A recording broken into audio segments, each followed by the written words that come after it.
Bueno, ¿cómo están muchachos? Tengan ustedes un cordial saludo.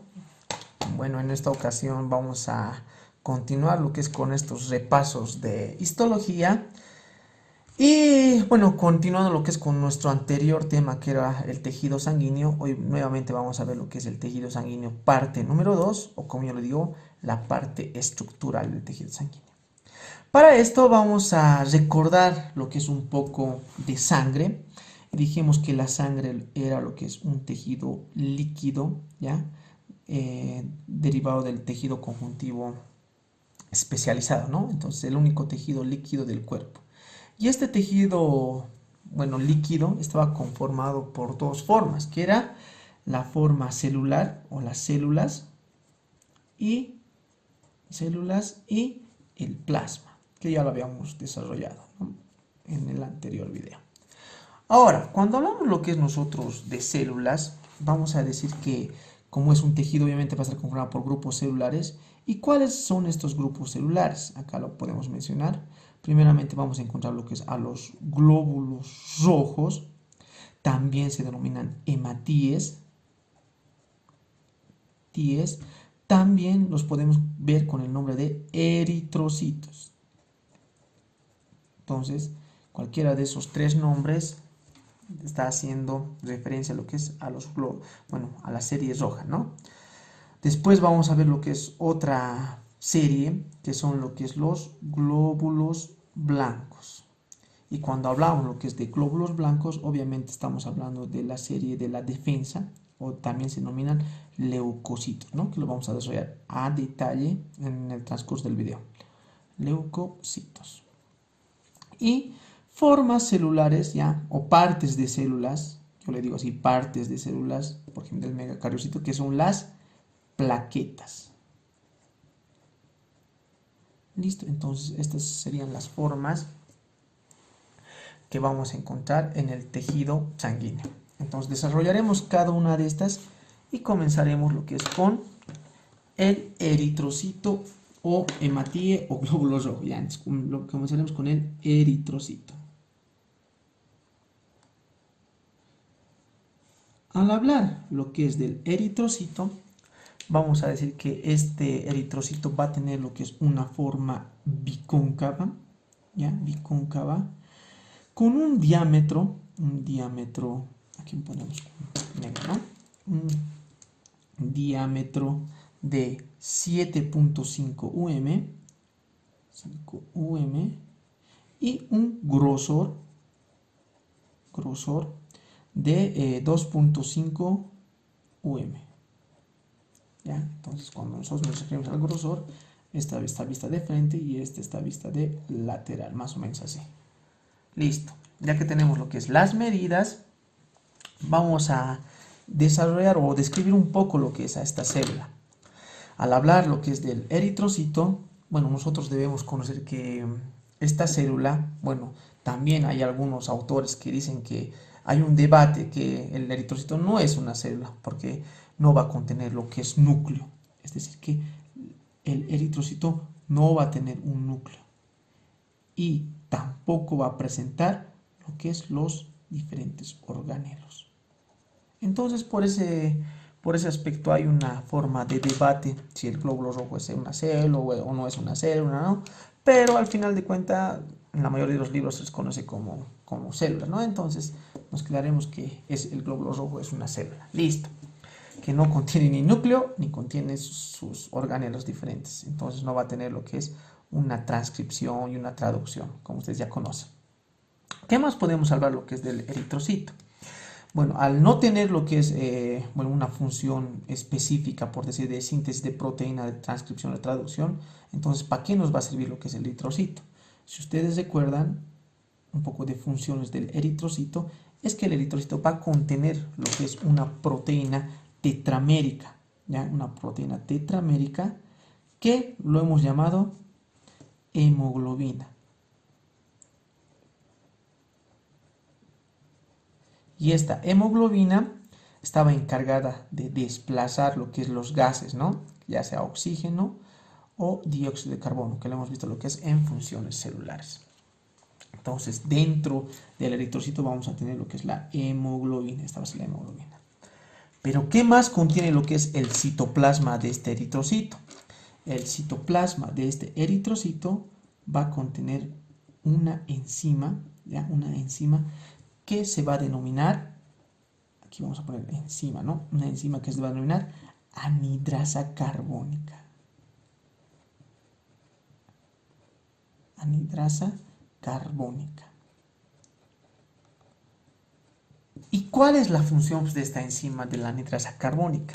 Vamos a decir que va a tener una función similar, por decir, a la hemoglobina, pero de otra forma. ¿A qué me refiero con esto?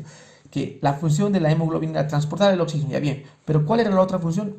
De eliminar el dióxido de carbono.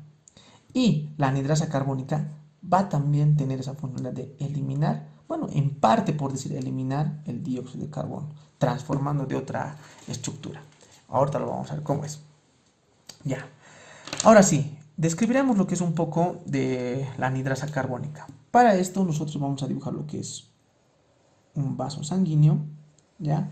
Si ustedes recuerdan, este vaso sanguíneo va a estar recubierto por un endotelio, que también ustedes ya lo conocen, y dentro de este vaso sanguíneo vamos a encontrar lo que es a nuestro glóbulo rojo. Este va a ser nuestro glóbulo rojo y esta va a ser lo que es su hemoglobina, que ustedes ya saben para qué sirve la hemoglobina. Ahora, supongamos que, como he dibujado el vaso sanguíneo de color rojo, obviamente estamos lo que es en una arteria, por decirlo, ¿ya? En una arteria. Y cuando yo dibujo de azul, vamos a estar en una vena, ¿ya? ¿Cuál es la diferencia? Que en las arterias las hemoglobinas van a estar cargadas de, ¿qué? De oxígeno, mientras que en las venas la hemoglobina va a estar cargada de dióxido de carbono. Ahora, el eritrocito va a seguir lo que es esta trayectoria, ¿no? Entonces va a estar normal, el eritrocito va dejando lo que es a los tejidos su oxígeno y se coge lo que es dióxido de carbono, y ya lo hemos visto lo que es en funciones. Pero lo que no habíamos visto es acerca de la anhidrasa carbónica. ¿Y para qué sirve? Entonces supongamos que estamos en cualquier tejido. Y cualquier tejido ya también va a tener lo que es desechos metabólicos o va a eliminar lo que es iones de hidrógeno, ¿ya? Entonces aquí pondremos lo que es gran cantidad de hidrógeno. Ahora, si ustedes recuerdan, creo que en la clase número 3, ¿ya? Cuando habíamos visto lo que es lisosomas, habíamos visto lo que es endosomas, ¿no? Habíamos hablado lo que es un poco del pH, ¿no? Y pH era el potencial de hidrógeno. Y habíamos dicho que el potencial de hidrógeno se medía en números, que era del 1 al 14, ¿no? Y el intermedio es 7. Ahora, todo lo que está debajo por 7 era ácido. Y todo lo que está arriba de 7 era alcalino, ¿no? Eso lo hemos visto lo que es en célula.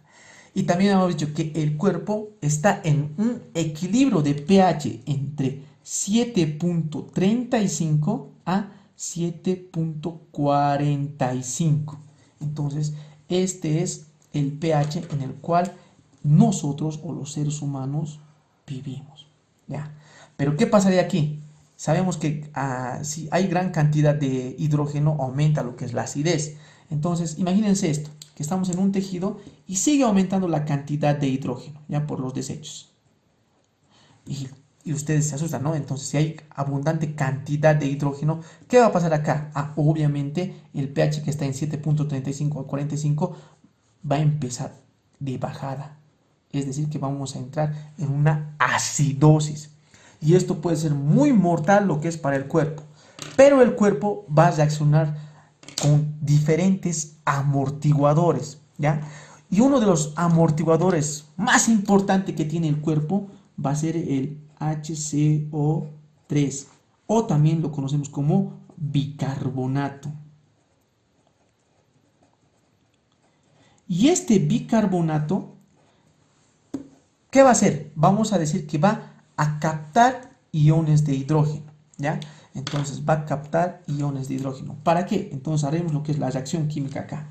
Este es bicarbonato. Nuevamente haremos la fórmula, y vamos a decir que va a captar lo que es hidrógeno. Y al captar lo que es hidrógeno, ¿cuál va a ser nuestro resultado? O decir, o la unión de estos dos va a ser el ácido carbónico, H2CO3, ácido carbónico. ¿Ya? Entonces, ¿qué está pasando al el bicarbonato? Al agarrar hidrógeno, está creando ácido carbónico, perdón, carbónico, así, carbónico, y está rebajando lo que es la cantidad de hidrógeno, ¿no? Entonces ya está normalizando, es un buffer, ¿no? Ahora, ¿qué pasa? Este ácido carbónico ya obviamente va a estar lo que es acá en el plasma sanguíneo. Vamos a decir que este ácido carbónico se va a formar en el plasma sanguíneo. Entonces acá vamos a tener lo que es ácido carbónico, H2CO3, ¿ya? Y como está yendo lo que es en esta dirección, ya en esta dirección, entonces está pasando lo que es a las venas. Ahora, estas venas van a llevar o bueno, nos va a llevar a un órgano muy importante para eliminar lo que es el dióxido de carbono. ¿Y cuál es ese órgano? Ah, bien, era los pulmones, ¿no? Ya hemos visto lo anterior, como en los alvéolos había lo que es ese intercambio, ¿no? Entonces, ¿para qué se ha formado lo que es este ácido carbónico? Se ha formado para que la anhidrasa carbónica lo vuelva a transformar.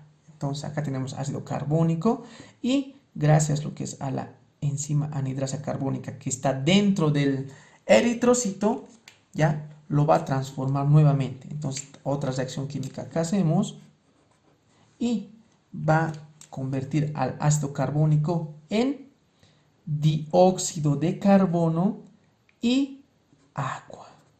¿Qué les parece, muchachos? Entonces, la anhidrasa carbónica va a convertir al ácido carbónico en dióxido de carbono y agua. Y como estamos viendo lo que es hacia los pulmones, la hemoglobina botaba su dióxido de carbono. Entonces, ¿a qué punto quiero llegar? Que el dióxido de carbono está viajando tanto en la hemoglobina para ser botada, por decir, por los pulmones, y el dióxido de carbono también está viajando lo que es en forma libre en el plasma. ¿Para qué? Para ser eliminada, ¿no? Gracias a este efecto o estas reacciones químicas que se ha dado. ¿Listo? Entonces, para eso nos sirve lo que es la anhidrasa carbónica, ¿no? Eso sería, muchachos, en cuanto un poco más estamos describiendo lo que es a la anhidrasa carbónica. Pero ¿qué más? Como seguimos lo que es en eritrocitos, ya en eritrocitos, ¿qué más nos va a interesar acerca de los eritrocitos? También nos va a interesar describir lo que es su membrana celular.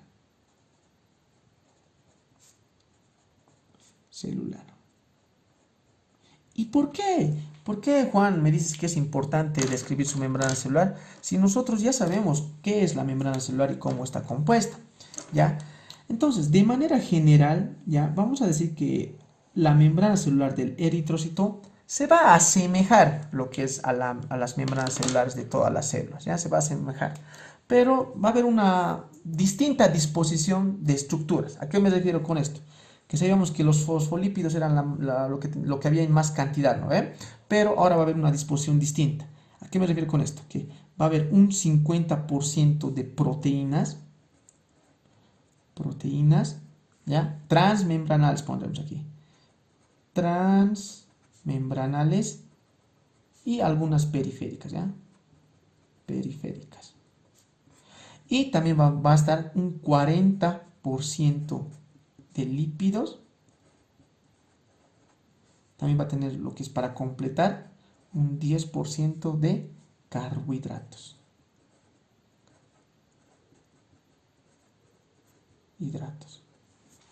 Entonces, esa va a ser la disposición de estructuras que va a tener lo que es la membrana celular del eritrocito. Pero, Juan, nosotros ya conocemos la membrana celular, ya no describas. No, entonces, si ustedes se dan cuenta, esta disposición es diferente a la que les he dado en las primeras clases, muchachos. ¿Y por qué es diferente lo que es esta disposición? Para explicar esta disposición de estructuras, yo voy a dibujar lo que es acá la bicapa fosfolipídica, ¿ya? Ustedes saben que la bicapa fosfolipídica está formada por fosfolípidos, ¿no? ¿ya? Y vamos, como tiene una mayor disposición de proteínas, yo dibujo lo que es acá una proteína. Nuevamente vuelvo a dibujar lo que es la bicapa fosfolipídica o los fosfolípidos con sus piecitos. Y nuevamente voy a volver a dibujar lo que es otra proteína transmembranal, ¿ya? Y para terminar, esta va a ser la última que voy a dibujar lo que es los fosfolípidos, muchachos. Listo. Ahora sí, vamos a desarrollar lo que es un poco la membrana celular. Primeramente, proteínas transmembranales. Entonces, cuando hablamos lo que es de las proteínas transmembranales, yo voy a señalar a esta proteína. ¿Por qué transmembranal? Por el hecho de que está atravesando las dos capas, o una, dos, ¿no? Toda la capa está, la capa bilipídica está atravesando lo que es esta proteína transmembranal. ¿Por qué le doy tanta importancia a esta proteína? ¿Y cuál es el nombre de esta proteína? Se va a denominar glucoforina C, ¿ya? Va a haber glucoforina A, glucoforina B, pero la más importante va a ser la C. ¿Y por qué va a ser la más importante la C? Porque esta proteína, esta glucoforina, ¿ya? Va a tener medios de adhesión a la membrana celular. Entonces, ¿cómo explico eso?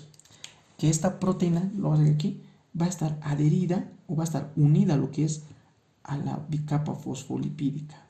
¿Ya? Así más o menos. Va a tener como soldaduras hacia la bicapa fosfolipídica. ¿Ya? Cosa que si yo estiro una proteína, entonces la membrana celular los fosfolípidos me van a seguir. Digamos, si es que yo jalo esta proteína hacia arriba, entonces toda esta parte, ¿no ves? Se va a empezar, como está soldado, los fosfolípidos le van a seguir. Y tiene sentido. ¿Por qué? Porque nosotros vamos a describir lo que es también el citoesqueleto de los eritrocitos, exactamente a los filamentos intermedios. Entre los filamentos intermedios también va a haber actina, bueno, también va a haber miosina y todos los filamentos que les mencionaron, ¿no? Pero va a haber un filamento intermedio muy importante para el eritrocito que se va a denominar la espectrina. Entonces la espectrina va a ser más o menos así, como un resorte.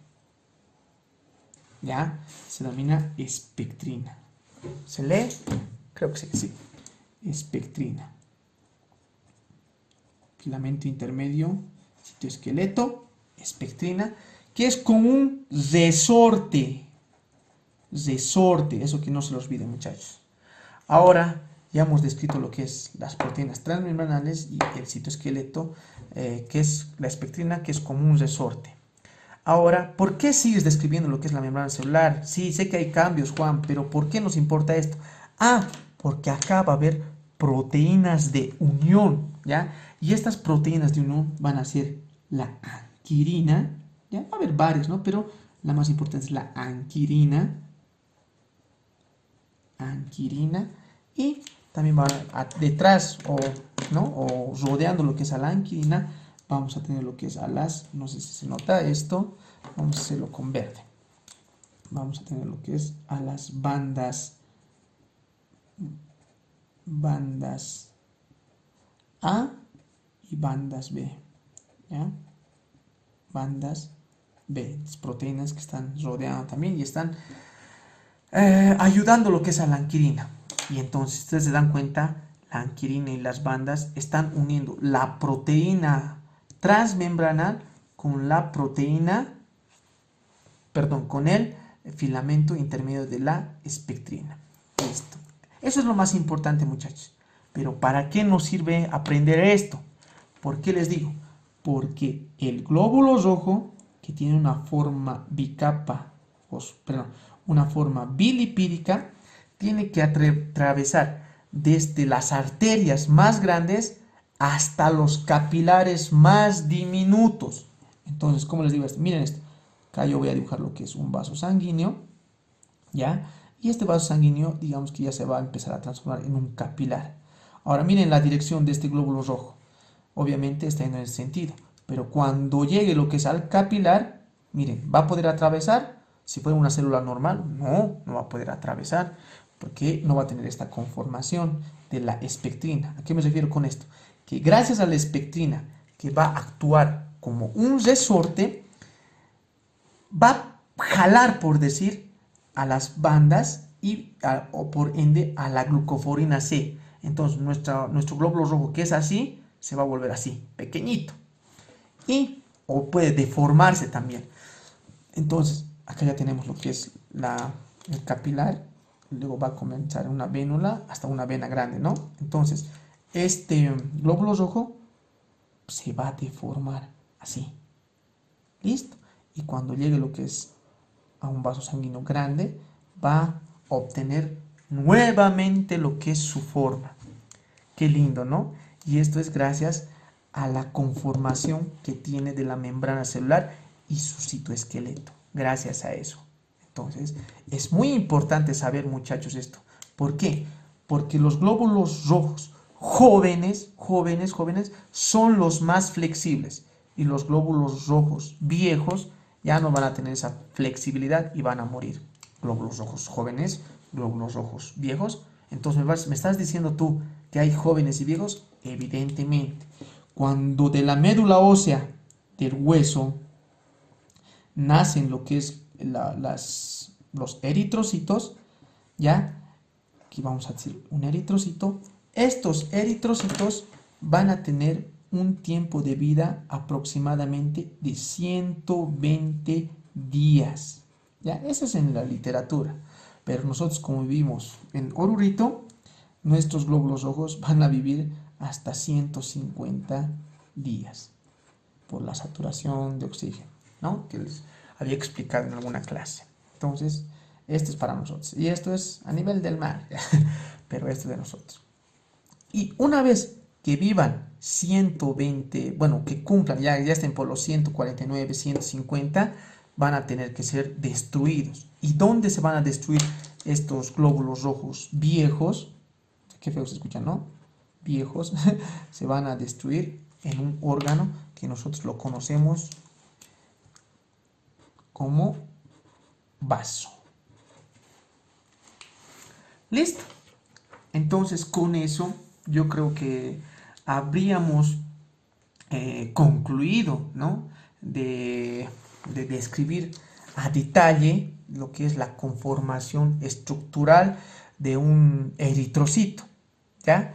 Sé que aquí nos está faltando lo que es un poco de tipo sanguíneo, pero lo vamos a llevar más adelante porque aún debemos conocer lo que es antígeno, ¿no? Y si lo pongo acá, entonces un poco van a perderse. Pero lo que nos falta acá, miren esto, que son los carbohidratos de escribir. Y sabemos que los carbohidratos van a estar acá, ¿ya? Y van a ser, en las demás células sirven para formar el glucocáleo, ustedes saben, ¿no? Pero en la sangre nos van a determinar lo que es el tipo sanguíneo. Ah, qué interesante.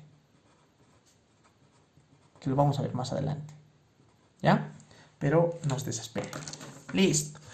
Espero que se haya entendido ahí. Entonces vamos a ver si estamos acomodados bien en la cámara. Ya, ahí es.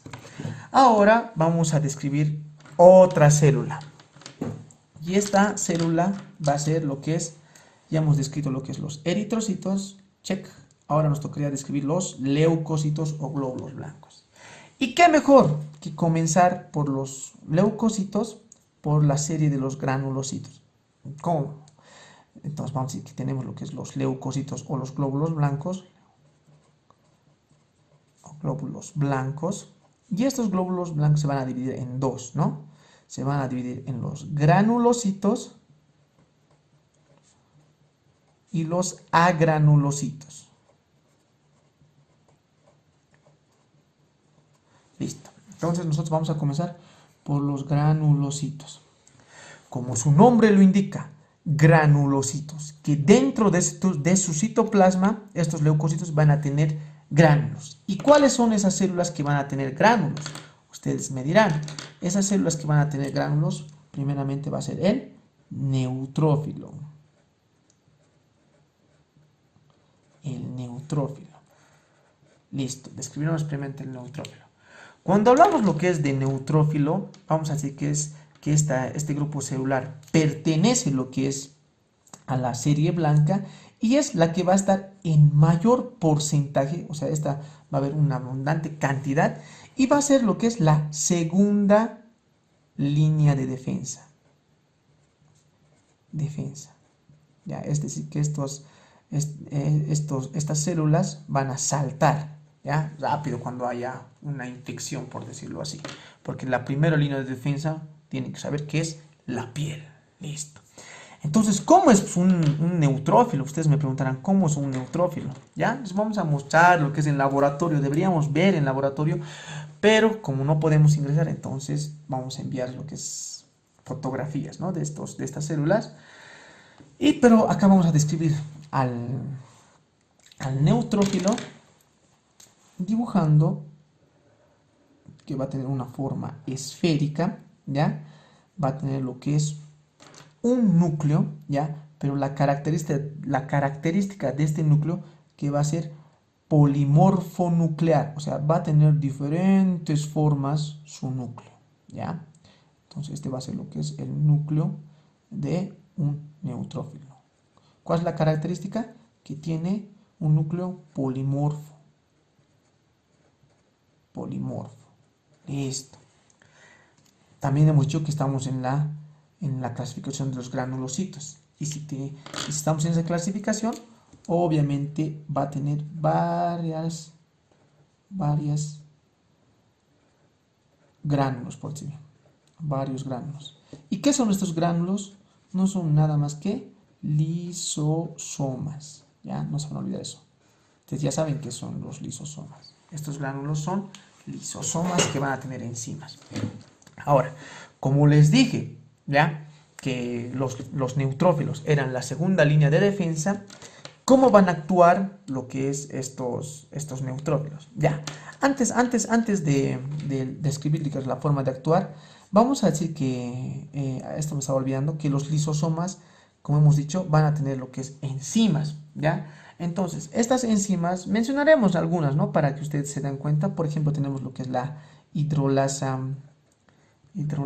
ácida. La hidrolasa ácida. Tenemos lo que es la lisosima. También tenemos a la proteína bactericida. Son ejemplos, muchachos. No os voy a preguntar tan a detalle, ¿no? Pero tal vez una que otra, ¿ya? Proteína bactericida. También vamos a tener lo que es a la gelatinasa.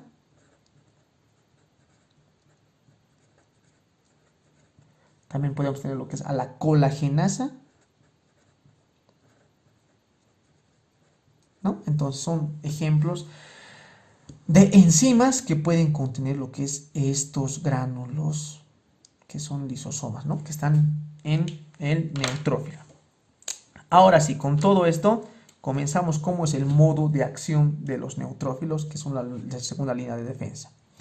Para esto nosotros vamos a dibujar lo que es acá un patógeno, ya una bacteria muy mala, ya que ha sido cuerneada, pobre bacteria, ya. Entonces, esta bacteria va a querer dañar lo que es al organismo, ¿no? Pero nosotros tenemos al poderoso neutrófilo. Entonces, el neutrófilo, ya, este neutrófilo va a estar acá. Va a estar con su núcleo de diferente forma y sus diferentes gránulos, ¿no? Diferentes gránulos.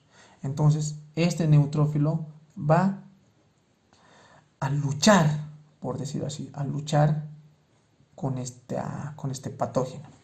¿Y cómo va a ser la forma de lucha? Acá lo voy a poner. Su forma de lucha va a ser de tres formas. Uno, va a ser a través de la fagocitosis.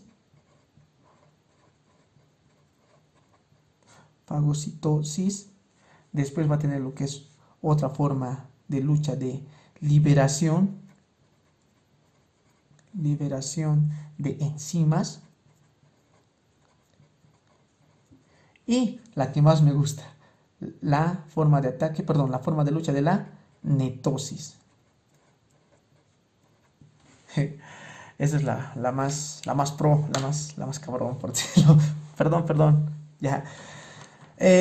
Cuando hablamos lo que es de fagocitosis, bueno, no hay donde perderse. Cuando van a ser patógenos, digamos, pequeñitos, digamos, más pequeños que este, ¿qué va a pasar? El macrófago va a perdón, el neutrófilo va a abrir, por decir, su membrana celular y lo va a fagocitar, ¿no? Entonces eso ya ustedes se ubican, ¿no? Entonces tienen que darse cuenta que los neutrófilos también fagocitan bacterias pequeñas, por decirlo así.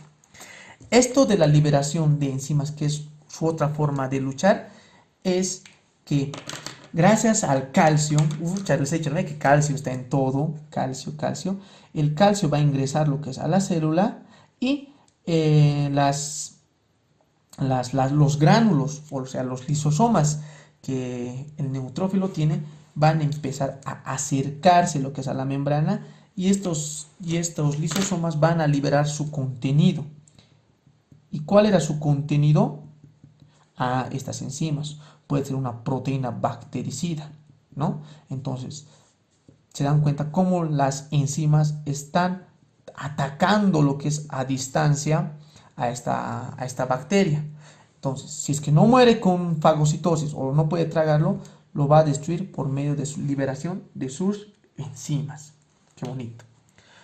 Y en el caso, digamos, de que esta bacteria sea rebelde y no quiera morir, no, yo no voy a morir, va a decir, entonces el macrófago se va a enojar, por decirlo así, y va a usar su forma de ataque, que es la netosis, que es la más pro, por decirlo así. Entonces, ¿a qué se refiere con la netosis? Que el neutrófilo ha intentado fagocitar, no lo ha logrado, ha liberado sus enzimas, tampoco lo ha logrado, y al final dice, ¿saben qué, muchachos? Si es que no puedo matar esta bacteria, entonces chao, no puedo hacer nada. Quiero ayudar al cuerpo y va a ir a tirarse de una vez con la bacteria. Es decir, que va a ir como un suicida, así, como un terrorista, va a ir con una bomba y pum, va a ir a explotar dentro o va a ir a chocarse con esta bacteria, y al chocarse va a liberar sus enzimas, y va a tener un mayor ataque, ya no a distancia. ¿Ve? Entonces a eso se refiere lo que es la netosis. ¿Ya? ¿Qué más podemos hablar lo que es del neutrófilo? Bueno, para hacer un resumen, bueno, es todo lo que podemos hablar acerca del neutrófilo, ¿no? Ya, bueno, continuaremos lo que es entonces con la clasificación. Seguimos lo que es en granulocitos. Ya hemos visto neutrófilos. Ahora vamos a ver lo que es los eosinófilos. Eosinófilos. Listo. Una vez que hablamos lo que es de los eosinófilos, bueno, como estamos en granulocitos, obviamente va a ser una célula, ya, una célula, y así. Pero, ¿cuál es la diferencia? Que el núcleo de esta célula ya no va a ser polimorfo, sino va a ser bilobulado. Bilobulado, o sea que bi, que quiere decir dos, ¿no? Entonces, o va a tener, digamos, esta forma, o va a tener, digamos, pero va a tener dos lóbulos. Y por ende, como estamos en granulocitos, va a tener nuevamente lo que es los gránulos con las enzimas que hemos mencionado. ¿Ya? Y en los eosinófilos se van a aumentar, digamos, va a tener también tanto estas enzimas, pero se van a agregar otras. Y ahorita van a darse cuenta para qué. Entonces ya tenemos lo que es el eosinófilo. Ya sabemos que tiene un núcleo bilobulado y va a tener lo que es gránulos, que son lisosomas con enzimas. Ahora, ¿cuál es la acción? O sea, o para qué nos sirve lo que es el eosinófilo. Nos va a servir para luchar contra parásitos. ¿Ya? Entonces, bacteria, virus y parásito y hongo, por decirlo, son cosas diferentes. Son microorganismos ya que son patógenos, pero son diferentes. Entonces, un parásito, ya vamos a dibujar, digamos, un ascaris, por ejemplo. Entonces, ya así, digamos que en forma de gusano, ya. Ahora, el encargado de destruir, digamos, a este parásito va a ser la célula de los eosinófilos, que es la que va a estar después de los neutrófilos en segunda mayor población. O sea, la mayor población eran los neutrófilos, le va a seguir lo que es los eosinófilos. Ahora, como tiene gránulos, ya va a tener algunos de estas enzimas. Bien, pero estas enzimas están de los neutrófilos, están tienen más función por bacterias. Entonces, a las enzimas de los eosinófilos se van a agregar, ¿ya? Por ejemplo, tenemos a la proteína, ya estamos viendo enzimas, ¿ya? Enzimas de los lisosomas, que tenemos lo que es a la proteína proteína, ¿cómo era? Proteína básica mayor, eso es. Proteína básica mayor. ¿Ya? Luego vamos a tener otra enzima, por ejemplo, la proteína, todos son proteínas, pero proteína eosinofílica catatónica. Listo. Después vamos a tener a la neurotoxina derivada de los eosinófilos. Neurotoxina derivada de los eosinófilos, ¿no? Entonces va a tener estas proteínas especiales para luchar contra parásitos. Ahora, ¿cómo va a ser más o menos? Estos eosinófilos van a rodear al parásito, ¿ya? Van a rodear al parásito, y cuando los rodeen van a empezar a liberar estas enzimas que le hacen mucho daño al parásito, ¿no? Van a empezar a liberar lo que es sus enzimas, gracias al calcio, ¿no? Usted sabe, ¿no? Que para liberar cualquier vesícula o gránulo siempre se necesita lo que es el ion calcio. Y al final este parásito no va a poder sobrevivir y muere. Listo. Ya nos han definido nuestros eosinófilos, que son granulocitos. Por último vamos a tener lo que es a otra célula, ya que también va a pertenecer lo que es a este grupo de los granulocitos, que es el basófilo. Ya, listo, el basófilo. Entonces, nuevamente vamos a dibujar lo que es a nuestro basófilo, ya, y va a tener lo que es, obviamente, lo que es gránulos, muchos gránulos, pero estos gránulos van a ser semejantes a ¿qué célula creen?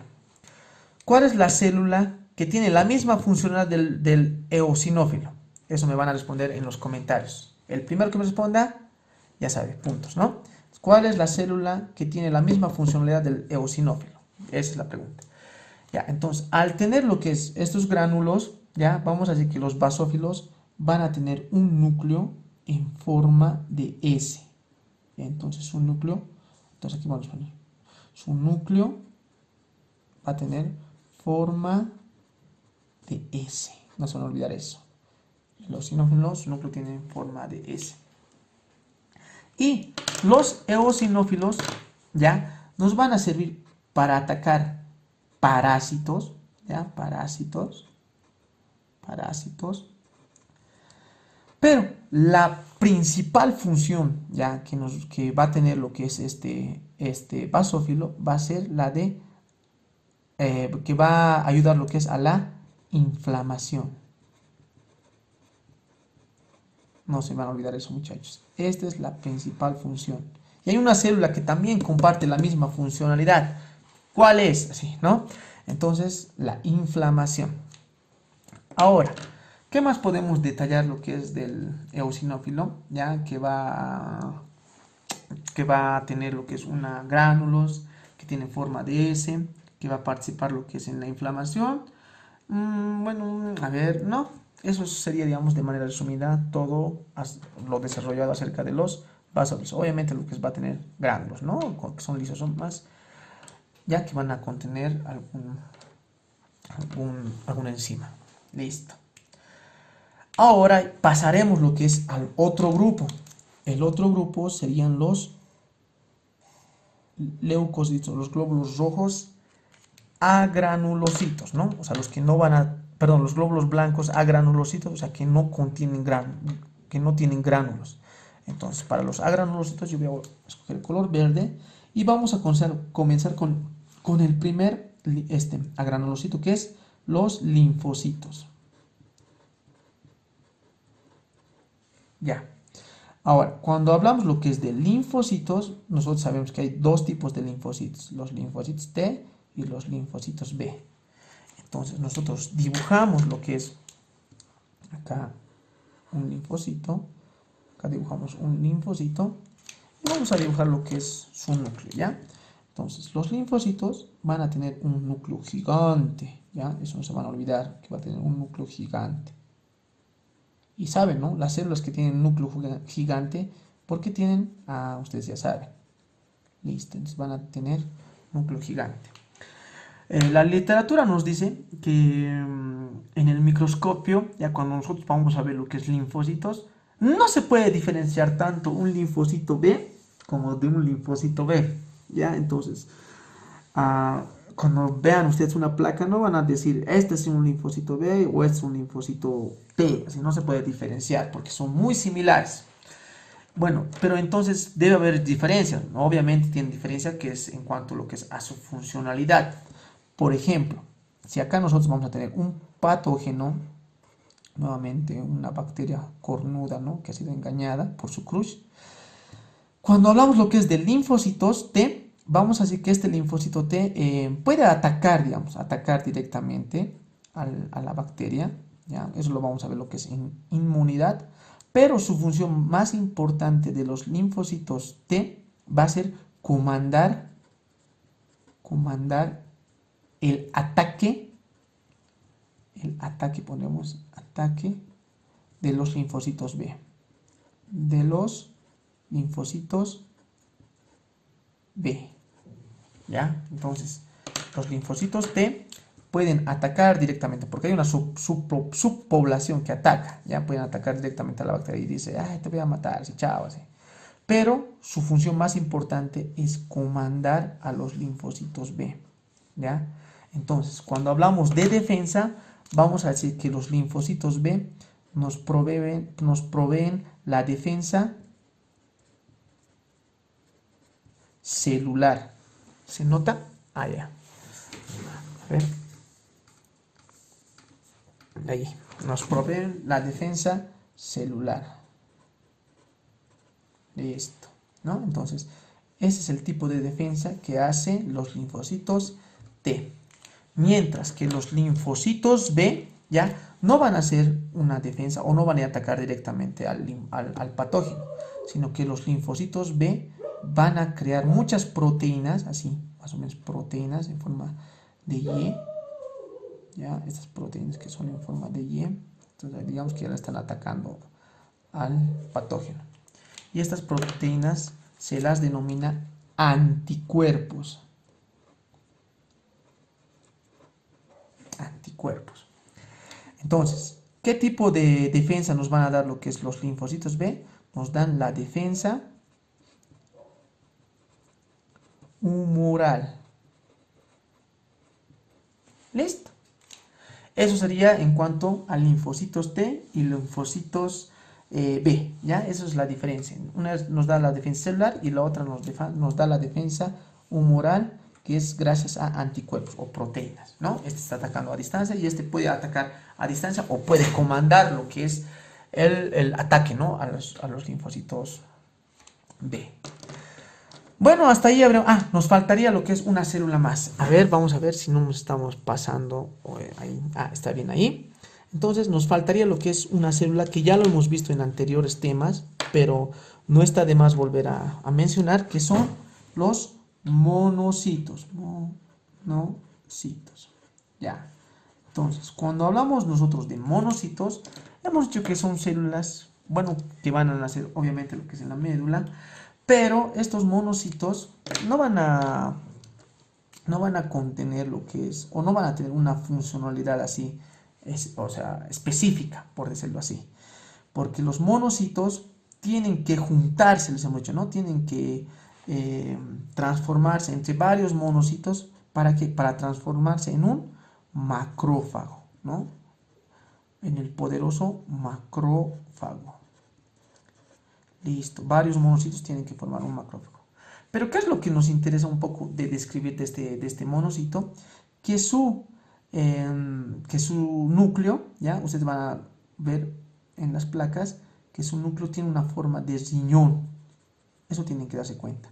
Que el monocito, su núcleo tiene una forma de riñón y como estamos en agranulocitos, no va a contener lo que es gránulos. Pero la unión de varios monocitos nos va a dar lo que es a los macrófagos, ¿no? Y los macrófagos ya sabemos qué son, ya sabemos que nos ayudan lo que es en la defensa mediante la fagocitosis. Esto ya lo saben. Lo que ustedes no saben, ya, y quiero que se lo memoricen, es que también los macrófagos nos van a ayudar a la presentación de antígeno. Es por eso que se les denomina APC. Los macrófagos también se los denomina APC, que son células presentadoras de antígeno, ¿ya? Células presentadoras de antígeno. ¿Ya? Eso no se van a olvidar. Listo, entonces hasta ahí habíamos terminado de describir lo que es de manera estructural las células del tejido sanguíneo. Y estaremos continuando lo que es un poco lo que es del desarrollo de estas células, ¿ya? Entonces, para eso vamos a usar lo que es otra hoja. Y acá vamos a enfocarlo bien. Listo. Ahora vamos a ver lo que es un poco de crecimiento y diferenciación celular. ¿Ya? Entonces aquí pondremos crecimiento y diferenciación celular.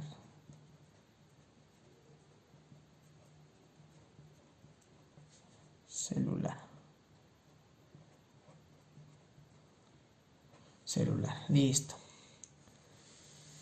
Cuando hablamos nosotros de diferenciación y crecimiento celular, ya, si dijimos al principio que la sangre viene lo que es de una célula, o nace de un tejido, que era el tejido conjuntivo, y sabemos que todas las células del tejido conjuntivo, provenían lo que es de una célula principal, que era la célula madre pluripotencial, entonces las células del tejido sanguíneo de igual forma.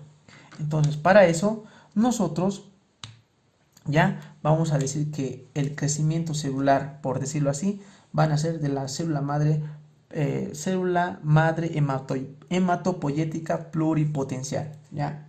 Pero ¿cómo se va a dar esto? Antes de entrar lo que es a eso, a la diferenciación, primeramente debemos darnos cuenta que la sangre, la sangre obviamente viene lo que es del tejido conectivo, pero en el momento del desarrollo, y esto lo tienen que saber lo que es por embriología, ¿no? Ustedes como están llevando lo que es embriología, saben que hay lugares donde se crea lo que es o se crea la sangre, ¿no? Entonces tenemos que saber, que la creación, por decir, el nacimiento de las células rojas, perdón, de la sangre, va a tener dos fases. Una fase prenatal y va a tener una fase postnatal.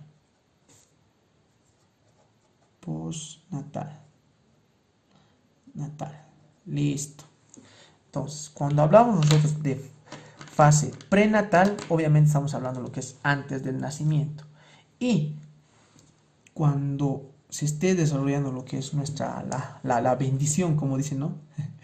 Más o menos así. Cuando se esté desarrollando lo que es la bendición, primeramente se va a crear lo que es en el saco vitelino, lo que es la sangre. Entonces estaríamos hablando de que primeramente se va a crear una fase mesoblástica, ¿no? La fase prenatal se divide en mesoblástica, que es el saco vitelino, ¿ya?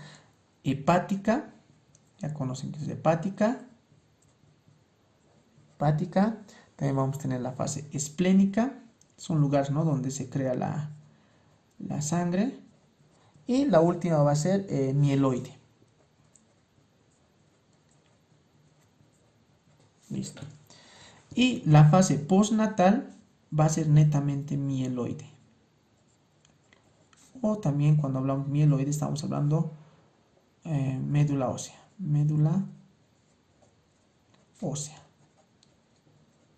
Entonces, como un resumen, quiero que me entiendan, ¿no? Que para la sangre, en la fase prenatal, primeramente va a ser saco vitelino, bueno, hígado, después, hasta terminar lo que es en la médula ósea. Y cuando el fetito ya, la bendición, nazca, nazca, que es la fase postnatal, todo el crecimiento o donde se va a crear la sangre va a ser en la médula ósea. Eso quiero que se metan lo que es en la cabeza, ¿ya? Una vez conociendo lo que es todo esto, ahora sí vamos a poder lo que es ver el crecimiento y diferenciación celular. Hemos dicho que primeramente, ¿ya? ¿Con qué color lo hacemos? Con negro lo haremos, ¿ya? Entonces, primeramente, todas las células de la serie roja o la serie blanca y todo van a provenir de una célula madre. Y esta célula madre se la ha denominado como célula, lo vamos a hacer con calmita para que no se olviden, célula madre hematopoyética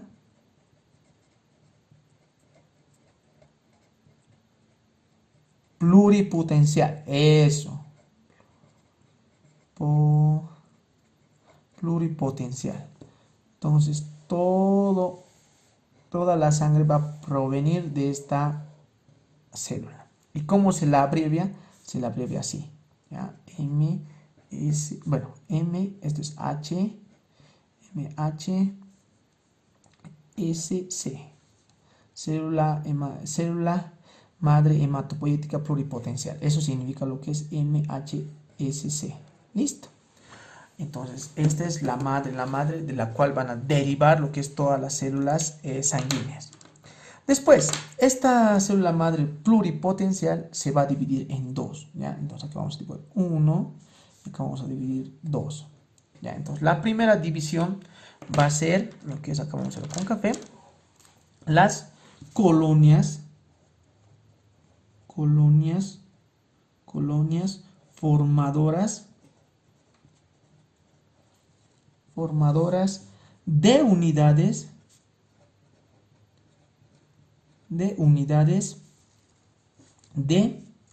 ¿ya de qué creen? De granulocitos, eritrocitos,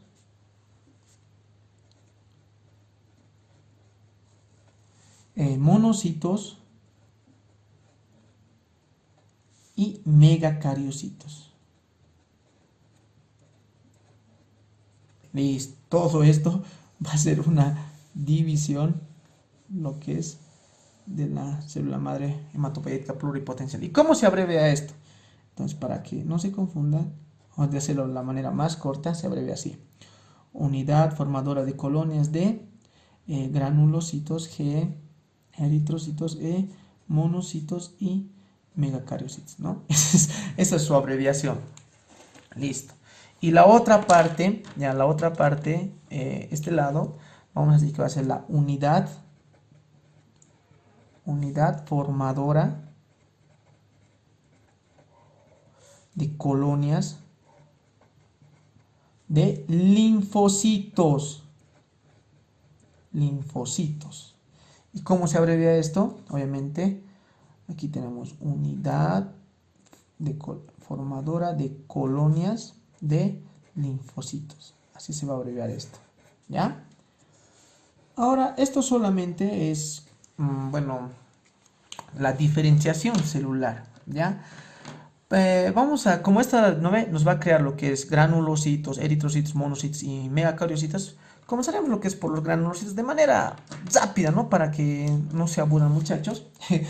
Yo sé que esto es un poco amplio lo que es, como les dije, el tema, pero ¿qué puedo hacer, muchachos? Los temas son así.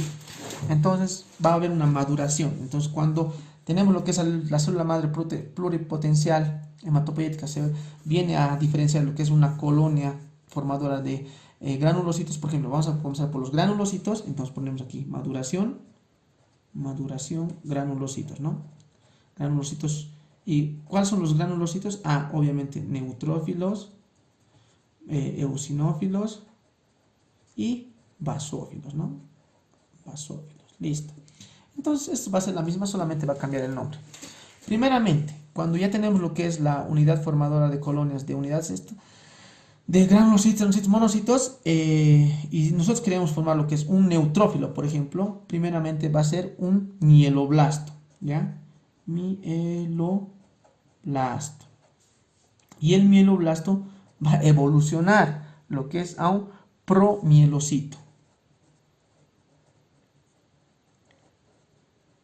¿ya? Y este promielocito va a evolucionar a un mielocito neutrófilo, porque estamos en neutrófilo, ¿no? Neutrófilo. Después, este monocito neutrófilo va a evolucionar lo que es a un mielocito estable.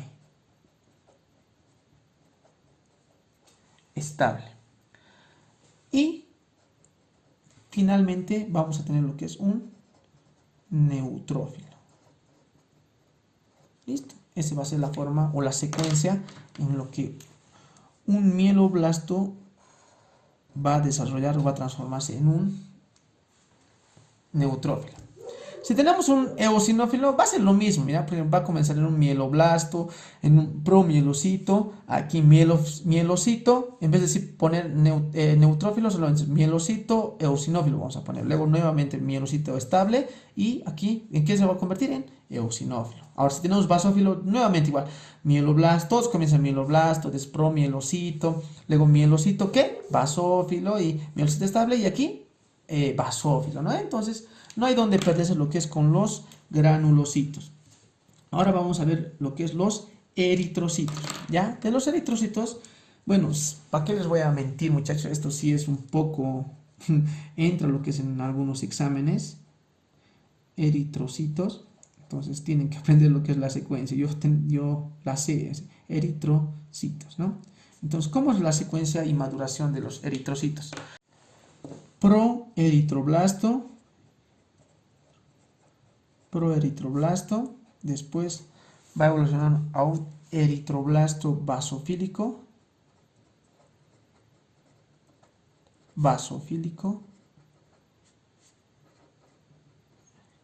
después vamos a tener un eritroblasto policromatófilo,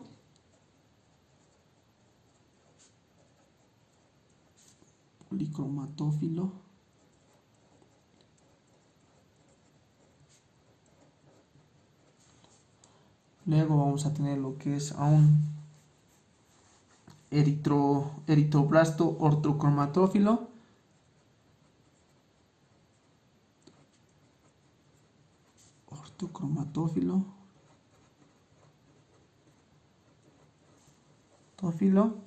vamos a tener lo que es esto va a evolucionar a un reticulocito,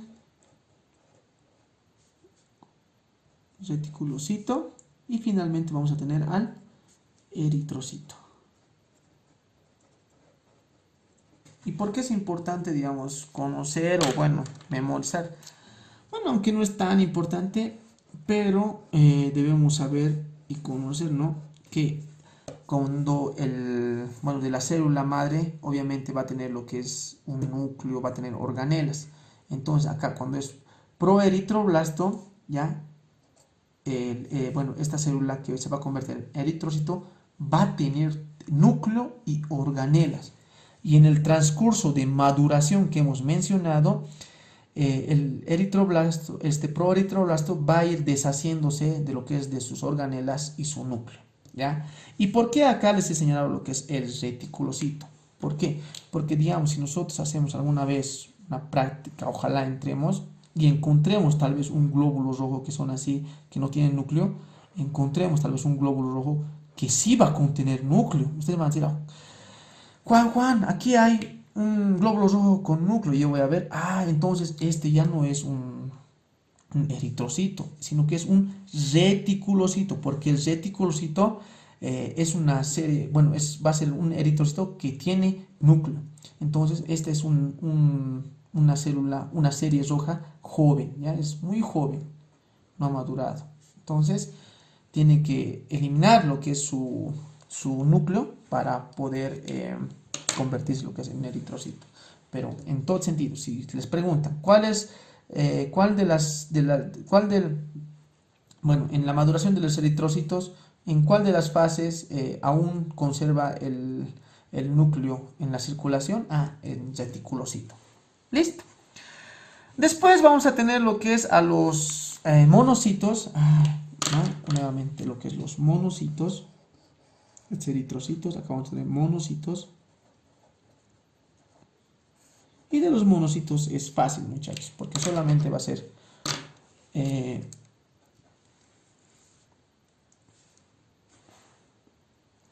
comenzamos por promonocito y este va a evolucionar directamente en un monocito. Después tenemos lo que es a los megacariocitos.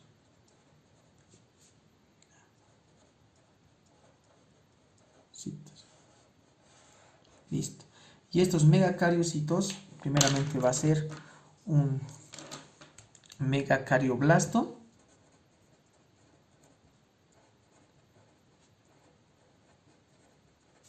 Para convertirse en lo que es en un megacariocito.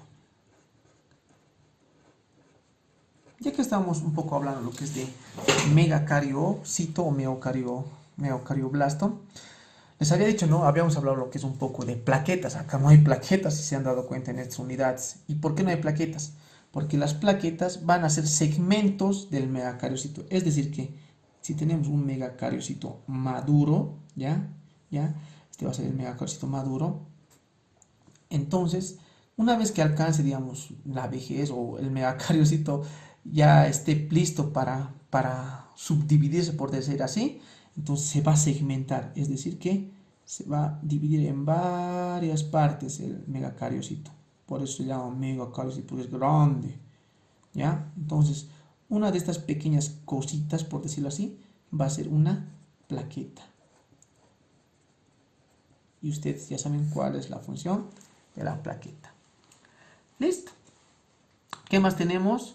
En esta parte, ¿no? Tenemos lo que es la unidad formadores de colonias de linfocitos. Y esto también es nuevamente fácil, muchachos, porque de los linfocitos van a nacer primeramente lo que es los linfoblastos y directamente se transforman en linfocitos. Ya sean T o sean B, lo mismo, ¿ya? Entonces, eso ni dónde perderse, muchachos. Entonces, esta sería lo que es el crecimiento y diferenciación celular, ¿no? Entonces, hemos dicho que tiene una fase prenatal y una postnatal. Entonces, una vez que alcancemos la fase postnatal, o sea que ya seamos personas, digamos, desarrolladas, toda la formación sanguínea se va a dar lo que es, ¿en dónde? En la médula ósea. Y la médula ósea va a formar lo que es células madres hematopoieticas pluripotenciales, y estas células madres pluripotenciales van a dar los diferentes grupos celulares, ¿no? Bueno, con eso ya estaríamos casi concluyendo lo que es el tema, muchachos. Yo sé que están un poco cansados, pero debemos terminar lo que es esta parte de sangre. Ya, con esto nos vamos a despedir. Y esta parte, muchachos, es muy interesante y muy bonita. Yo sé que les va a gustar, así que, muchachos, despierten, ¿ya? Vamos a ver lo que es el último subtítulo, que es reacción antigénica y tipos de sangre, ¿ya? Esto continuando lo que es con lo que hemos visto en la anterior hoja, cuando habíamos descrito lo que es los carbohidratos, ¿no? En la membrana celular de los eritrocitos. Bueno, cuando nosotros hablamos lo que es de tipos de sangre y las reacciones antigénicas, bueno, este subtítulo que es muy importante y siempre me ha traído dudas, en su momento, era un caos para mí, y este caos se ha dado por una palabra. ¿Y qué palabra creen que es esta? Esta palabra es la palabra que se denomina antígeno. Entonces, cuando a mí me mencionaban antígeno. Yo ya prácticamente, bueno, no tenía ni idea qué significa lo que es esta palabra, porque hay diferentes significados de esta palabra, ¿ya? Pero nosotros acá, como siempre lo hacemos más fácil, y es un resumen, entonces vamos a decir que el antígeno, ¿ya? Va a ser como la cédula de identidad, ¿ya? Entonces lo relacionaremos a ¿qué? A la célula de identidad de cada persona. Entonces, imagínense esto. Nosotros vamos a tener dos tipos de células de identidad. Una mala, ¿ya? Una mala o falsa, por decirlo así. Falsa y una buena o es la verdadera, ¿no? Buena o verdadera. Listo. Ahora, ¿por qué les hago lo que es, o por qué les resumo así lo que es esta palabra de antígeno? Porque, bueno, en los textos ustedes van a buscar cuando encuentren la palabra antígeno, van a ver que dice el antígeno es un agente extraño que entra al organismo. Bueno, y tienes razón, pero también vamos a decir que el antígeno está en nuestro cuerpo. Ahora, y ese antígeno que está en nuestro cuerpo yo lo denomino como célula de identidad, ¿ya? Para que me entiendan un poco mejor, ¿ya? Yo voy a dibujar lo que es acá un vaso sanguíneo, ¿ya? Un vaso sanguíneo gigante. Y voy a dibujar lo que es un glóbulo rojo con su carbohidrato. Y voy a dibujar su antígeno. Mirad nuevamente su antígeno. Entonces, si es una sustancia mala que ingresa al cuerpo, ¿por qué se le denomina a esta proteína antígeno del eritrocito? Ah, no tiene sentido. Entonces, porque como les digo, hay antígenos que son falsos y hay antígenos que son buenos. Bueno, en este caso del eritrocito, que es bicóncavo, va a ser verdadero. Y este antígeno que yo lo he relacionado con la célula de identidad va a tener una A, ¿ya? ¿Qué nos quiere decir esta A? Que este eritrocito, ¿ya? Su célula de identidad va a ser A, o sea, quiere decir que pertenece al tipo A. Entonces, de aquí viene lo que es los tipos sanguíneos, ¿ya? Tipos sanguíneos. Entonces, si yo tengo un eritrocito, ya, si yo tengo un eritrocito, aquí lo ponemos, si yo tengo un eritrocito que tiene una célula de identidad A, ¿qué va a ser? Obviamente tipo A, o va a tener sangre tipo A. Si yo tengo un eritrocito que en vez de tener en su célula de identidad una B, entonces ¿qué va a ser? Del tipo B, bien.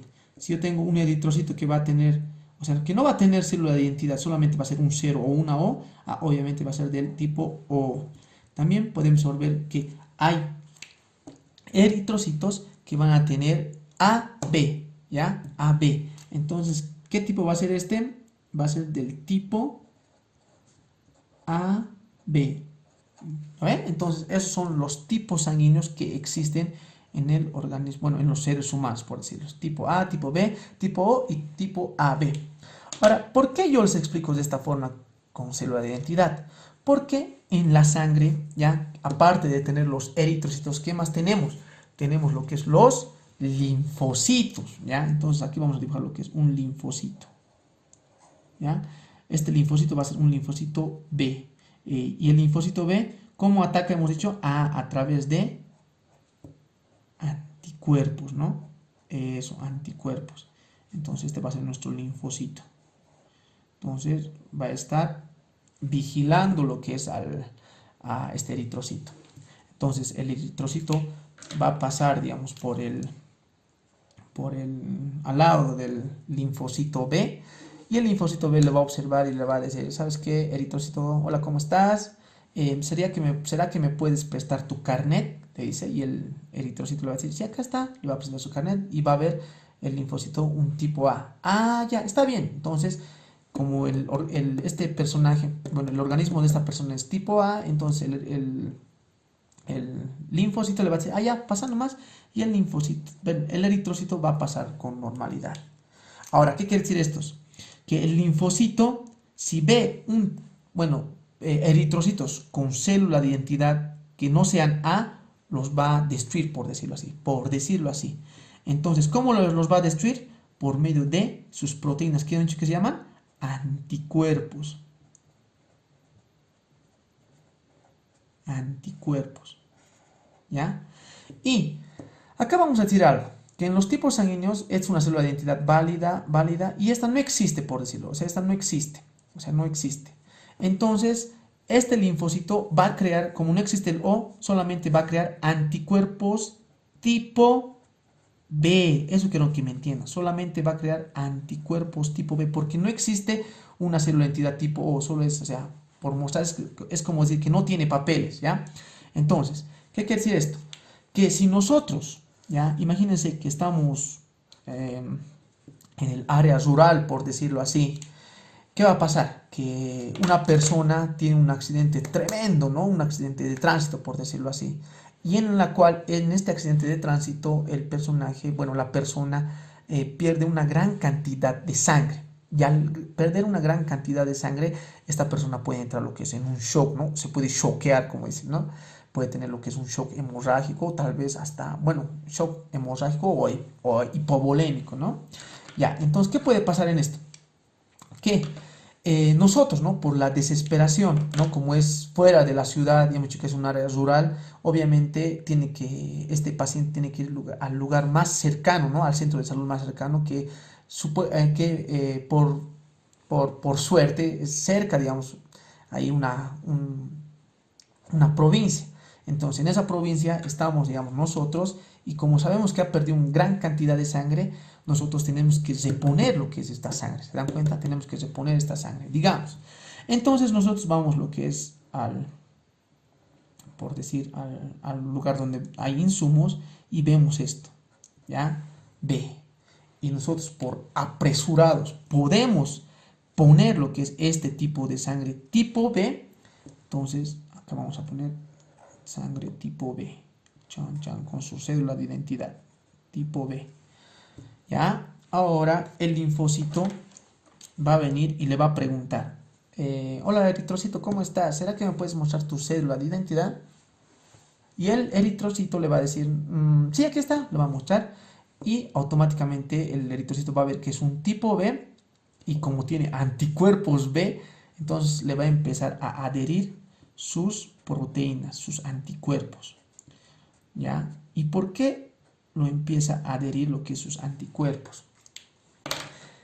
Porque al adherir sus anticuerpos, estos eritrocitos van a empezar a pegarse más, a unirse más. Es decir, acá yo tengo un eritrocito, acá yo tengo otro eritrocito, acá yo tengo otro eritrocito, y acá más cantidad de eritrocitos, ¿ya? Gran cantidad de eritrocitos. Entonces, esta unión de eritrocitos, que no debería ser así, ¿no?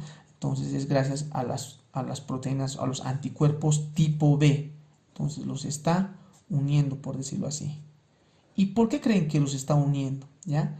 Porque los está agrupando para destruirlos, por decir así, para que se destruyan. Entonces, a esta agrupación de eritrocitos se lo denomina aglutinización. Aglutinización. Listo. ¿Y por qué es peligroso esta aglutinización? Bueno, la parte más peligrosa de esta aglutinización es porque, si ustedes recuerdan, que este es un vaso sanguíneo grande, por decirlo así, y la característica del eritrocito era que podía doblarse por los capilares más pequeños y pasar, ¿no? Pero si aquí hay una gran cantidad, un grupo grande de eritrocitos de tipo B, porque los linfocitos lo han aglutinado, puede que este grupo de eritrocitos no pueda pasar por este capilar diminuto. Entonces puede obstruir, se dan cuenta, va a bloquear lo que es este capilar. Y lo peor es que bloquee un capilar del cerebro. Ahí sí estamos chao, ¿no? Entonces ahí estamos chao. Y todo solo por poner el tipo de sangre B. Entonces, ¿a qué punto quiero llegar con esto? Que si ustedes, ¿no? Agarraban el tipo B, mira, si este paciente es del tipo A, ustedes no pueden poner el tipo B porque va a pasar esto, ¿ya? Pero si ustedes agarran lo que es el tipo O, ¿ya? El tipo O. ¿Qué les he dicho? Que el tipo O que era falso. Entonces va a venir un eritrocito aquí por decir. Ya estamos con tipo O, ¿ya? Acá está su célula de identidad O, ¿no? Entonces el linfocito va a venir y le va a decir, ¿sabes qué, eritrocito? ¿Me puedes mostrar tu célula de identidad? Y él le va a decir, sí, acá está. Entonces le va a mostrar que es tipo O, ¿ya? Entonces el tipo O es como nulo, les he dicho. Ahora, si es nulo, no se puede, el linfocito no va a crear anticuerpos tipo O. No existen anticuerpos tipo O. No existen esos anticuerpos. Entonces, este tipo O va a estar normal. No va a pasar como con el tipo B. Entonces, este es el indicado. Este no era el indicado, ¿no? Ahora, también puede pasar otra cosa. ¿Ya? Que estamos acá, dibujamos y hemos dicho que este paciente era del tipo A, ¿no ve? Y nosotros agarramos una bolsa de sangre que era así, AB, ¿ya? Entonces, ¿qué quiere decir AB? Que un linfocito, ya acá nuevamente vamos a dibujar lo que es al eritrocito para que nos ubiquemos mejor, ya, con sus proteínas. Entonces, este mismo paciente nosotros le ponemos este tipo de sangre que es el AB, ¿ya? ¿Qué quiere decir el tipo AB? Que este eritrocito que nosotros lo vamos a administrar, perdón, esta bolsa de sangre que nosotros le vamos a administrar a este paciente va a ser así, ¿ya? Va a tener dos células de identidad. Así va a tener una A y va a tener una B. ¿Qué capo, no? Es AB. Y estos linfocitos, ¿qué tipo de anticuerpo creaban? ¿O qué tipo de anticuerpo creaban? Ah, el B. Entonces creaban anticuerpos B. ¿Ya? Y por esos anticuerpos B, a este eritrocito lo van a empezar a, por decir, a atacar, por decirlo, ¿no? Para que se aglutine, ¿no? Pero, si ustedes recuerdan, tiene también un tipo A. Entonces, gracias a este tipo A, este eritrocito va a decir, ya, tal vez la verdad sí, antes era residente de aquí, por decirlo así, ¿no? Pero tengo mi célula de identidad original y soy A, le dice. Entonces, el linfocito le deja pasar y nuevamente con este tipo de sangre AB puede donar lo que es este tipo A. ¿Se dan cuenta? Qué interesante, ¿no? A ver si me han entendido. A ver, si yo tengo un paciente acá, un paciente que tiene un tipo de sangre B, ¿ya? El tipo de sangre B, ¿ya? Entonces, acá tengo su linfocito, ¿ya? Su linfocito. ¿Qué tipo de anticuerpos va a crear lo que es este linfocito? Será exacto, anticuerpos tipo A, ¿no es? Porque él es tipo B, ¿no es? Este eritrocito tiene célula entidad B. Entonces, ¿qué tipo de anticuerpos va a crear su linfocito? A tipo A, lo contrario siempre, ¿no es? Entonces, a este tipo B, ¿qué le puede dar? A le puede dar un O y le puede dar un AB, ¿no es? Por lo mismo. Entonces, ¿a qué punto quiero llegar con esto, muchachos? Que al tipo O, bueno, no, el tipo A, por ejemplo, tenemos el tipo A y el tipo O. ¿A qué punto quiero llegar esto? Que imagínense que he dicho que el tipo O ya podía donarse porque no había anticuerpos tipo O. Y es por eso que al tipo O se lo ha denominado donador universal. Es decir, que este tipo de sangre puede donar al A, puede donar al B y obviamente puede donar al AB. ¿Me entienden, no ve? Ahora, este tipo AB, imagínense, acá está el ejemplo, el tipo AB, este era un paciente que tenía AB, ¿no ve? Entonces, no importa si le ponían A o B, porque como tenía dos carnet, se salvaba por un carnet, hemos dicho, ¿no? Se salvaba por un carnet. Entonces, este paciente se lo reconoce. Entonces, si este paciente, mira, si tiene A o B, entonces no importa cualquiera, pero si tiene O, no hay anticuerpos O, entonces se lo conoce como receptor universal.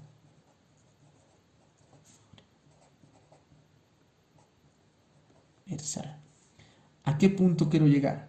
Si ustedes, ¿no? no saben qué tipo de sangre poner o no hay un laboratorio cercano de sangre, entonces ustedes tienen que elegir el tipo O porque es el donador universal y no va a haber esta reacción de aglutinización, no importa el tipo de sangre que tenga, ¿no? No va a haber ese tipo de reacción. Y si es un tipo AB, ustedes pueden usar cualquier tipo de sangre, ¿no? Porque es un receptor universal. Listo, espero que me hayan entendido, muchachos. Y para terminar la clase, vamos a ver lo que es otro tipo de antígeno, ¿ya? Y este antígeno se lo conoce RH, ¿ya? Entonces, el antígeno RH es lo mismo, ¿ya? Que lo que hemos visto acá, solamente que hay de dos tipos, del tipo positivo y del tipo negativo. Entonces, ¿cómo es esto de los antígenos RH? Yo dibujo lo que es acá un glóbulo rojo, ¿ya? Y obviamente va a tener acá lo que es su tipo sanguíneo, ¿no? Su tipo A o tipo B, cualquier tipo de sangre. Pero en la periferia también va a haber proteínas, así proteínas, ¿ya? Que determinan lo que es el RH. Y estas proteínas, ¿ya? Van a ser de tipo mayúsculas y minúsculas, para resumir. Entonces va a haber antígenos, este va a ser, digamos, el A mayúscula, B mayúscula, C mayúscula y D mayúscula, ¿ya? Aquí tenemos otros antígenos que van a ser A minúscula, B minúscula, C minúscula y D minúscula. Minúscula. No, estoy mal. ¿Cómo que A? Entonces, lo que nos sigue es C, D, E, ¿ya? Y C, D, E minúscula. Estoy mal, esto no es, muchachos, me estoy gileando, ¿ya? Nada que ver, A, B, nada que ver. Entonces, va a tener antígenos, ya RH, que van a ser C mayúscula, D mayúscula y E mayúscula. Y también va a tener antígenos C minúscula, D minúscula y E minúscula. Entonces, ¿de qué depende lo que es el factor RH? Va a depender de este antígeno. Digamos que este es el D mayúscula, ¿ya? Va a depender de este antígeno. Que si una célula o un eritrocito va a tener el antígeno D, ¿ya? Mayúscula, este eritrocito va a ser RH positivo. Ahora, si un eritrocito no va a tener lo que es el antígeno D mayúscula, va a ser RH negativo. Ya, eso no se olviden. Los antígenos son proteínas, ¿ya? Este es el antígeno A y B, pero aquí estamos hablando del antígeno RH, ¿ya? Eso es lo importante, ¿no? Este es el importante, el D mayúscula. Si tiene D mayúscula, A es RH positivo. Si no tiene D mayúscula, A es RH negativo. ¿Y por qué es tan importante saber lo que es, digamos, un poco del factor RH, como varios lo conocen? Es importante saber, ya, por ejemplo, si es que, bueno, tú eres, ya, tu amigo que estás escuchando esto, eres RH positivo y tu crush, ya, y tu crush es RH negativo, ya, van a ser bien felices, ya, RH negativo, ¿no? Van a ser obviamente felices, se llevan, son la pareja ideal, han sido todo, ¿no? Y ustedes deciden lo que es tener una bendición, por decirlo así, ¿ya? Van a tener una bendición, aquí está la bendición. Ya, así, listo, ustedes deciden tener una bendición, ¿se dan cuenta? Y como ustedes saben, ¿no? Ustedes van a colaborar lo que es códigos genéticos, puede que la bendición saque ya tu antígeno RH positivo, ya entonces puede que la bendición que tú tengas puede que saque lo que es el RH positivo. Pero ¿qué pasa acá? Que la madre es la que va a gestar, por decir, ¿no? A la bendición. Y como la madre tiene lo que es el antígeno RH, pueda que sus antígenos, ¿no? Que los anticuerpos destruyan lo que es a los eritrocitos, ¿no? Produciendo lo que es una anemia hemolítica. Solo por el antígeno RH. Hemolítica. Y esto puede ser muy peligroso, lo que es, ¿no? la bendición. Entonces, hay tratamientos, ¿no? Bueno, siempre es necesario conocer lo que es acerca del factor RH, porque nos puede salvar o nos puede precaver lo que es de varios problemas, ¿no? En este caso de la pobre bendición, que no tiene nada que ver, que no tiene culpa de nada, ¿no? Entonces, muchachos, con eso ya prácticamente ya estaríamos culminando lo que es el tema. Ya, lo único que les puedo decir que el factor RH es común. O sea, si tú eres RH positivo, eres común, muchacho. Igual que yo, igual que todos, ¿no? Los Sims mortales. Mientras que el RH negativo son sumamente raros. Raros. Y de aquí viene, no sé si han escuchado lo que es la raza de los reptilianos, ¿no? Uy, la raza de los reptilianos, ¿no? Entonces, ese ya es un tema aparte. Tendría que ver, ¿no? No sé si Dross o no, los creepypats y todo, pero muy interesante esto lo que es del RH. Y los RH se dice, ¿no? Que en Inglaterra, por ejemplo, ¿no? La reina Isabel, ¿no? ¿Verdad? Es toda la familia de la reina es RH negativo. Por eso se les dice que son la familia de esto, ¿no?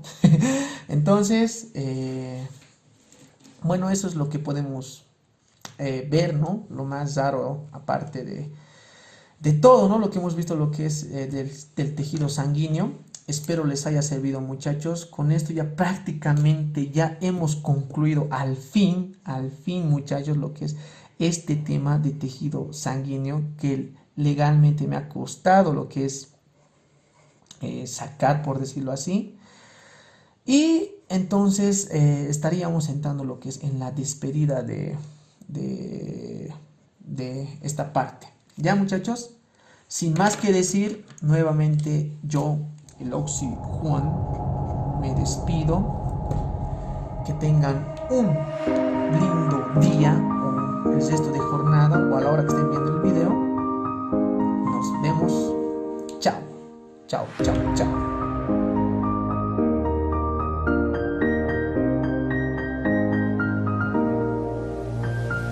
Don't go tonight. Stay here one more time. Remind me what it's like. And let's fall in love one more time. Need you now by my side. It tears me up and you turn me down.